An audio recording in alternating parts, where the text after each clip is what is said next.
Hi, today we're going to take a look at angle addition proofs. We've already looked at segment addition proofs, and these are going to be very similar to that. The first thing I want to do is review the angle addition postulate. All the angle addition postulate says is we can take two smaller angles and add them to make the measure of a larger angle. So let's take a look at our first proof.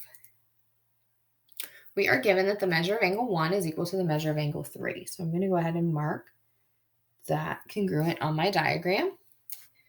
And we can fill that in as the first statement.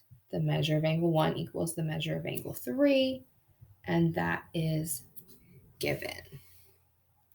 I mentioned before, many times these proofs start with the given, but not always. Statement number 2, we're saying that angle 2 is congruent to itself. That angle is shared between angles ABC and EBD, which is what we are trying to prove is congruent. And remember, that prove statement always goes in our last statement. So back to angle 2 is congruent to itself. Angle 2 is shared between those angles, and anytime something is equal to itself, that is the reflexive property.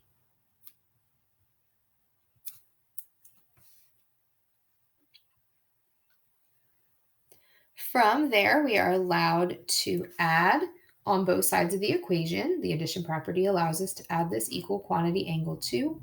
So we can get the measure of angle 1 plus the measure of angle 2 equals the measure of angle 3 plus the measure of angle 2. And from there, we now have that angle 1 and angle 2 are related. And if we add angle 1 and 2, we make the larger angle ABC. Likewise, if we add angle 2 and angle 3, we get the larger angle EBD.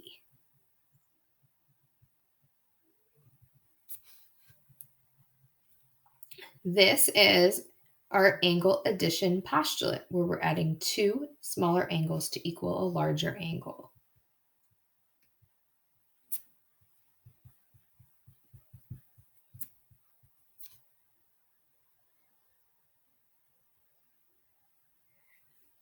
And finally, because angle 1 and angle 2 in step 3 were equal to 3 and 2, we can replace 1 and 2 with the equal quantity, the measure of angle ABC. And then we can replace 3 plus 2 with the measure of angle EBD.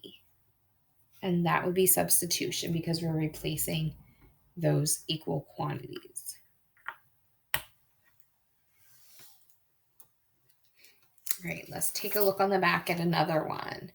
And this one, very similar to the segment addition proofs. The first one, we were adding two angles to make that bigger angle. Now we're going to start knowing that the bigger angles are congruent and break them down to get the smaller pieces of them are equal. So we are given that the measure of angle ABC, which is this entire angle, is congruent to EFG. We're also told that angle 2 right here is congruent to angle 3 right there. And we want to show that the pieces that are left over, angle 1 and 4, are congruent. So just like the second example for segment addition, we have the given split up. So I did tell you reason number 4 there is given. So I'm going to start in step 1 with just the measure of ABC is equal to the measure of angle EFG. And that is what we are given there.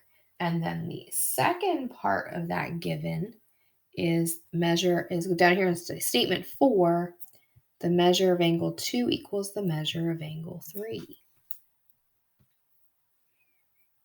And if you wanted to, now would also be a good time to put the prove statement, but I'm going to hold off on that for a second.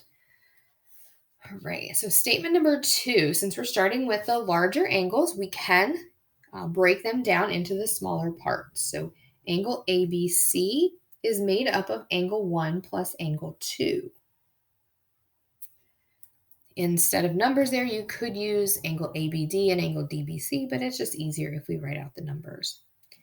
And then for EFG, that's made up of angle 3 and 4. And what we're doing there is adding two angles to make a bigger angle. So that is the angle addition postulate. So again, on the front, we knew that the two sets of angles were congruent and we could add them together to make the bigger angles. Now, because we know the bigger angles are congruent, we can break them down into the smaller parts. Right. Our third step, we can use the substitution property. We're going to replace angle ABC with what it is equal to, the measure of angle 1 plus the measure of angle 2.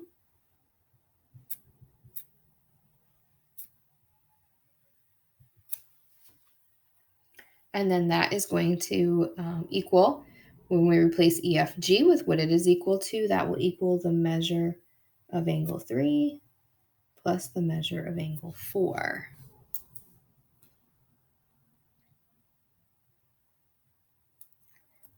Now, that second part of our given was that angle 2 and angle 3 were congruent. So we can remove 2 and 3 from both sides of the equation in step 3. So we would be left with the measure of angle 1 equals the measure of angle 4. And again, that was what we were trying to prove. So if you wanted, you could have put that there at the beginning. So what we did there is we took something away from both sides, and when we take something away, that is the subtraction property.